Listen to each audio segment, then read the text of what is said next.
مجھے یاد ہے پچھلی بار جب 3 برس کی جیل کاٹ کر میں نکلا ہوں تو سپریم کورٹ میں ہماری ایک بیل ہوئی، آخری بیل، اور اسی دن ہم پر ایک مقدمہ اور قائم کر دیا گیا تاکہ ہم ریلیز نہ ہو سکیں۔ سپریم کورٹ نے اس مقدمے کا بہت برا مانا اور سپریم کورٹ نے کہا کہ یہ سپریم کورٹ کی توہین ہے۔ ایک شخص کو ہم نے بیل دی اور آپ نے اسے روکنے کے لیے ایک دم ایک نیا مقدمہ قائم کر دیا، اور یہ پہلا موقع تھا آزاد ہندوستان کے 70 سالوں میں اس وقت جب سنویدھان کی وہ دھارا جس میں سپریم کورٹ کے جج کسی بھی مجرم کو کسی بھی وقت رہا کر سکتے ہیں، اس دھارا کا استعمال کرتے ہوئے مجھے فوراً رہا کرنے کا آدیش ہوا، اور انتہا یہ تھی کہ چائے بنی ہوئی رکھی تھی اور مجھے جیلر نے چائے تک نہیں پینے دی کہ نہیں صاحب ہم آپ کو بالکل نہیں رکنے دیں گے۔ اسی طرح اس بار بھی ہوا کہ رہائی آئی اور ایک مقدمے میں 3 دھاراؤں کا اضافہ کر دیا گیا تاکہ مجھے روکا جا سکے، لیکن کیونکہ اب وہ رزق وہاں سے ختم ہو چکا تھا میرا،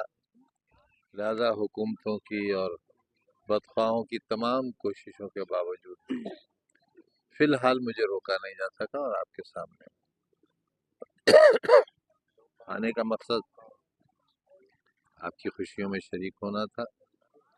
اور ایسی محفلیں، ایسی خوشیاں، تقریباً 10 برس سے ہم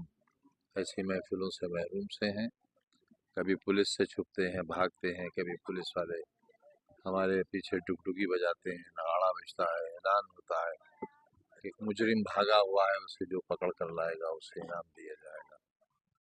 تو خود کو بچاتے پھرے ہیں اور بچاتے بچاتے آ گئے ہیں آپ کے بیچ، ابھی بچے ہوئے۔ خان صاحب آپ بہار چناؤ میں نہیں پہنچے، وہاں پر آپ کو اسٹار پرچارک کے طور پر بھائی وہاں کہا یہ جا رہا ہے، دیکھیے جب وہاں ویوستھا پریورتن ہوا، یعنی جب چینج آف گورنمنٹ ہوا تو یہ کہہ کر ہوا کہ جنگل راج کا خاتمہ ہوگا، اور کچھ دن تک ایسا ہوا بھی کہ وہاں لا اینڈ آرڈر مینٹین ہوا، لیکن چند مہینوں کے بعد سے ہی لے کر تقریباً 20 سالوں تک بہار میں جو راج رہا، اسے خود پچھلے چناؤ میں بھی اور اس چناؤ میں بھی دیش کے تمام بڑے نیتا، اور نیتا ہی نہیں بلکہ دیش کو چلانے والے لوگ یہ کہتے رہے کہ وہاں جنگل راج ہے۔ تو اب ہمیں ماننے میں کوئی اعتراض نہیں ہونا چاہیے جب ستہ دھاری دل ہی کہہ رہا ہو، جب دیش کے پردھان منتری، گرہ منتری، مکھیہ منتری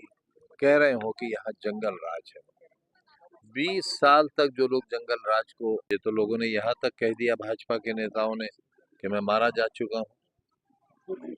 تو یوں کہیے کہ میں ایک زندہ لاش ہوں جو ان کے لیے ابھی باقی ہوں۔ تو ایسے حالات میں میرا